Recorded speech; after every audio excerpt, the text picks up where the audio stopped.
Imagine reading a surah so long, it's almost 50 pages in your Quran, and yet every single verse is doing something on purpose. It's the longest chapter in the Quran, and honestly, there are many lessons beyond these 10, but today we're pulling out 10 of the biggest moments in this surah in the order they actually appear. So you know what this surah is about, and by the end, you'll understand why scholars call this chapter the spine of the whole Quran. Let's start from the very beginning, classification of humanity. Right after the opening verses, the surah starts by sorting humanity into 3 groups, and it gives each group a different amount of space. Ayah 3 to 5 describe the first group, the believers. They believe in the unseen, establish prayer, and spend from what they've been given. They believe in what was revealed to the Prophet Muhammad sallallahu alaihi wasallam and in what was revealed before him, and they're certain about the hereafter. And the Quran calls this group the ones truly guided, the ones who will succeed. Then Ayah 6 and 7 describe the second group, the disbelievers. Just 2 verses. It says that whether you warn them or not, it makes no difference to them. They won't believe. Their hearts and their hearing are sealed, their sight is covered. In and out in 2 lines. But then comes the third group, and this is where the surah slows right down. From Ayah 8 all the way to Ayah 20, 13 verses, the Quran describes the hypocrites. They say they believe in Allah and the last day, but they don't. They're trying to deceive Allah and the believers, but really they're only deceiving themselves. When they're told not to spread corruption, they simply reply that they're the ones fixing things. When they're told to believe the way everyone else believes, they say if they're supposed to believe like fools believe. And when they meet the believers, they claim to believe. But the moment they're alone with their own people, they admit they were only mocking. That is basically a warning label. Watch the gap between what you say and what you actually believe. Change of Qiblah. Fast forward to ayahs 142 to 150.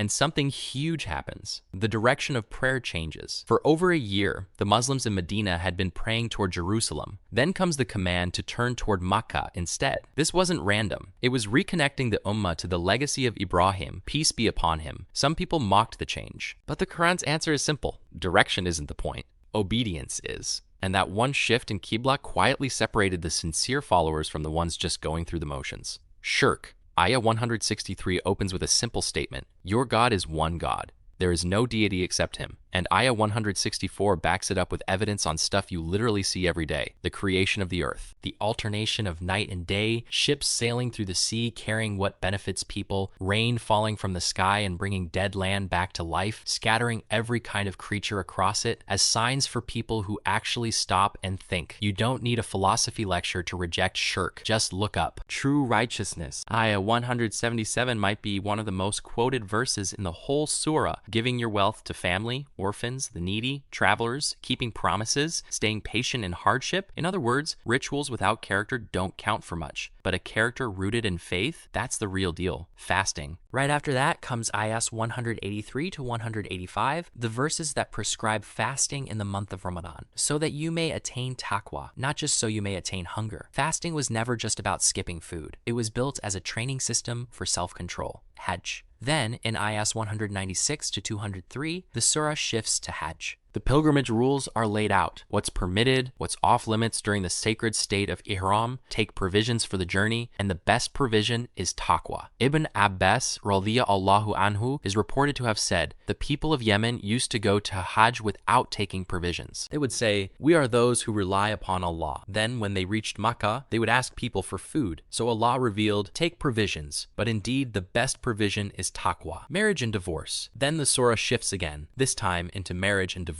At first, it almost feels like you're reading a legal handbook. Waiting periods, financial rights, responsibilities, and what happens when a marriage comes to an end. But the more you read, the more you realize this isn't just about rules. It's about protecting people when emotions are at their highest. The Quran keeps coming back to the same message. Relationships can't survive on feelings alone. They need fairness, responsibility, and kindness even when they're ending. Ayat al-Kursi, Ayah 255. The Prophet sallallahu alaihi wasallam once asked Ubay ibn Ka'b radiyallahu anhu, which verse in the book of Allah is the greatest? He answered, Ayat al-Kursi. The Prophet sallallahu alaihi wasallam said, may knowledge delight you, and when you read it, you understand why. No sleep, no fatigue touches Allah. His knowledge stretches over the heavens and the earth without effort. If you've ever felt small in this universe, this verse reminds you that the one who created it all never loses control for even a moment. No compulsion in religion. Ayat 256 delivers one short but massive line. There is no compulsion in religion. Faith Faith can't be forced. It has to be chosen with a clear mind, or it isn't really faith at all. Financial ethics. And finally, the surah closes its major legal section with ayahs 275 to 282, a direct prohibition of riba, interest-based dealing, alongside detailed guidance on trade and even writing down debt contracts. Economic honesty, it turns out, is treated as seriously as prayer. At first glance, it feels like a collection of different topics. But look closer, and they're all asking the same question. Will you submit to Allah